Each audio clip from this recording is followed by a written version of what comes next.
What would make Motorola smartphones unbeatable? Better cameras, definitely, and maybe more premium designs, right? I know a lot of you feel the same way. Well, Motorola seems to agree because these have more premium designs, and the Moto H30 Ultra packs a 200 megapixel camera. That's right. Now do note that I will talk about the Moto H30 Fusion, but this deserves to be talked about first, right? So this is the H30 Ultra, and just check out the camera on this phone.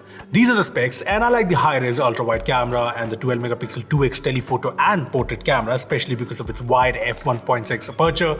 But the highlight here is the main camera, which is the Samsung HP1 sensor with the f1.9 aperture, OIS, and obviously this is the 200 megapixel camera. Now, apart from the fact that this camera can take 200 megapixel photos, what also matters is that this is a big sensor. Here's the sensor size compared to the iPhone 14 Pro's 48 megapixel sensor, or even the S22 Ultra's 108 megapixel sensor, and you can see that the 200 megapixel camera's sensor size is bigger. I mean, the bigger the sensor, the more light it can take, so this is good. The HP one even has the biggest pixel size after pixel binning, as you can see. Now, the sensor size or pixel size aren't as big as, say, the GN2 sensor on the Xiaomi 11 Ultra, but it's still impressive. As for using the 200 megapixel camera, by default it uses 16:1 pixel binning to shoot 12.5 megapixel photos, and there's no major shutter lag or anything. You can also take 200 megapixel shots via this mode, which does take a bit of processing time. Also, the size of a 200 megapixel photo is around 20-30 MB, which makes sense. I mean, this is a 200 megapixel photo, and you can see that there's a lot of detail even when you zoom in this much. Now, I generally took photos in the usual photo mode, and the photos so far look pretty good. The details are obviously really good. I mean, let's just zoom in on this photo, and it's not just the details. The camera also captures a lot of light in low light situations. Now here's some more photos from the 200 megapixel camera, and yes, we'll get a better idea once we compare this to competition. But yeah, so far the photos here look good. On the video front, the H30 Ultra has support for 8K, and there's also HDR10 video recording support. I also like the fact that the camera app is better. For example, it shows the focal length in the portrait mode. You can choose from 35mm, 50mm, which is obviously very apt and uses the 2x telephoto lens, or you can go with 85mm. Now, I did take some portrait mode shots, and there is some face smoothing at times, but other than that, things are actually good. The front camera is also a high-resolution 60 megapixel sensor, and I took selfies in the recommended 15 megapixel mode, and the photos are pretty sharp and detailed. In terms of videos, the front camera supports 4K video recording, which is awesome and makes sense for a flagship phone. The interesting cameras about the H30 Ultra is a flagship phone, and first of all, this looks fantastic.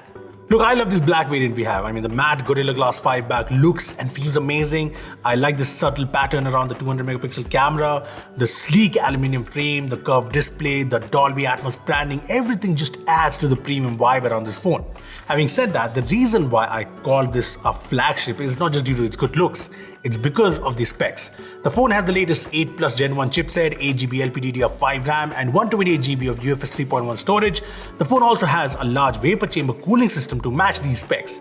See, we've had a good experience with 8 Plus Gen 1 phones, so I'm expecting the same from the H30 Ultra. The display is top end too. This is a 6.6-inch 10-bit POLED curved display with the 144Hz refresh rate, a peak brightness of 1250 nits, and HDR10 Plus support. Now, this is not an LTPO panel, but this is one smooth display. I mean, Motorola's stock Android experience is optimized for the 144Hz refresh rate, and it shows. The display is also bright and has all the OLED advantages, so movies and shows look awesome.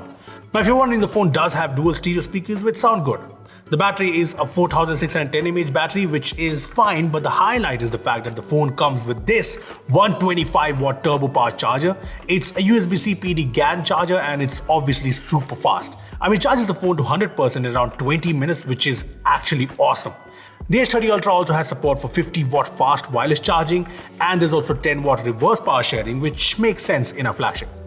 The software experience is obviously nice and clean, but there are some changes in the UI. There's a new font here, and I've noticed that Motorola has updated its app icons. I also like this new Adapt widget, which shows you the weather, clock, battery.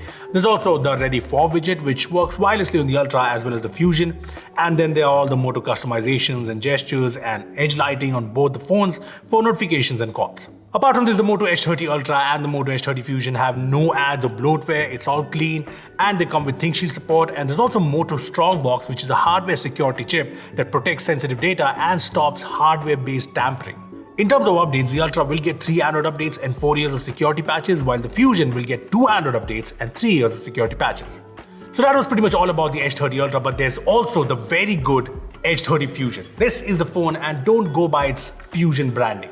I say that because the H20 Fusion was a mid-range smartphone. This, on the other hand, is a more premium smartphone. I mean, I should be clear about the looks because this looks fantastic. We have this gold variant in this really cool matte finish that feels a lot like satin. I love the engraved Moto logo and the Motorola text on the back. I like this pattern around the cameras. I also like the frame is sandblasted aluminium and this Dolby Atmos branding here on the top. Plus, I love how sleek and nice this phone is. I mean, you can see the thin 7.4mm size, right? It's also great to hold in the hand because of the 175 grams of weight. Now, like the Ultra, this too has a curved screen with unified narrow bezels all around, and that definitely adds to the whole premium vibe. See, this is one good looking smartphone, and this whole design is IP52 rated, but there's no headphone jack, no micro SD slot, and there's no wireless charging. Now there are stereo speakers here which are fairly loud and good. Now the design part, let's talk about the specs. So here are all the specs of the H30 Fusion, and if it wasn't clear yet that this is a high-end phone, these specs should make that certain. I mean, the phone has the powerful Snapdragon 888 Plus chipset, the 144Hz 10-bit curved POLED, the 50-megapixel main camera with OIS, a 4400 mAh battery with fast 68-watt charging. Yeah, the specs are good. The 888 Plus chipset means that this is a phone that feels very fast and very smooth. Everything is responsive, and gaming is top end too. Now the response of the phone is also due to the 144Hz display because the UI just flows. The POLED panel is also great for watching movies and shows because this is a bright display and it's very vibrant. Coming to the cameras, the 50-megapixel camera with OIS takes some very good shots. Most of the photos look sharp and nice with good colors, be it in daytime and low light. Now I will be testing the cameras more, but I also like that the H30 Fusion, like the Ultra, has support for 8K videos on the rear and 4K videos from the front camera. When it comes to connectivity, both the H30 Ultra and the Fusion have 13 5G bands, and that includes the Indian 5G bands. Both these phones also have Wi-Fi 6E, 3CA carrier aggregation support, 4x4 MIMO, Bluetooth 5.2, and I like that both of them have fast USB 3.1 ports. I also like that both of these phones have these new eco-friendly boxes, and yeah, I like this move instead of removing the charger. Hit like if you agree. Now coming to the pricing of both these phones, the Moto H30 Ultra costs 59,999 and the Moto H30 Fusion costs 42,999. However, during the Big Billion Days sale, the Ultra will be available for Rs 54,999 and the H30 Fusion will be available for Rs 39,999. Plus there'll be some great bank discounts, so yeah, that makes the pricing interesting, right? I mean, both of these phones have good specs for the price, but I think it's clear that Motorola has focused more on the design and the cameras. Both these phones look really premium and very different to the other Moto phones that have arrived off late. I also like the focus on cameras. I mean, I'm yet to extensively test the 200-megapixel sensor on the H30 Ultra, but yeah, it'll be interesting to see how it performs. Anyway, I want to know from you guys, what do you think about the new Moto H30 Ultra and the Moto H30 Fusion at their prices? Comment down below. Also give this video a like, make sure to share it and subscribe to our channel for more amazing tech videos. And do not forget that bell icon. Thanks for watching. I'll see you in the next one. The brand new iPhone 14 Pro is here, and this is what it looks like. And the highlight obviously is the new pill, the new notch, the dad.